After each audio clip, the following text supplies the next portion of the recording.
Petit bip, ready, ça veut dire que votre véhicule est démarré. Elle ne fera jamais plus de bruit que ça. Des véhicules silencieux qui ne rejettent que de la vapeur d'eau. Voici les tout nouveaux engins de mobilité du programme régional Zero Emission Valley.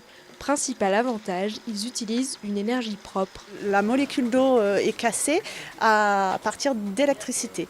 L'électricité fournie sera d'origine renouvelable, ce qui permettra d'avoir une cohérence totale dans la mobilité qui sera vertueuse puisque du début jusqu'à la fin, il n'y aura pas d'émissions de gaz à effet de serre. Les premiers prototypes étaient proposés à l'essai en présence d'une vingtaine de professionnels, entreprises, associations ou collectivités.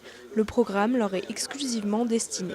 Demain, je pense que les artisans, par exemple, que je défends et qui vont travailler en ville, ils pourront difficilement accéder puisque les normes de pollution vont être de plus en plus restrictives dans les villes et il faudra avoir des véhicules de plus en plus propres.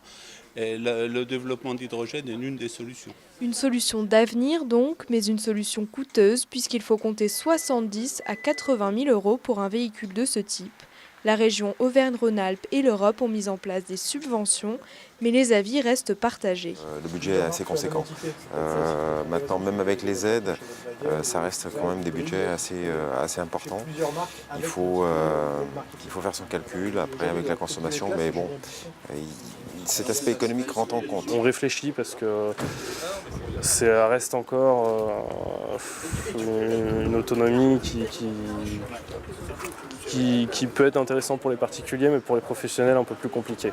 La première station de rechargement sera mise en service au mois de septembre à Chambéry, les autres dans les 3 prochaines années.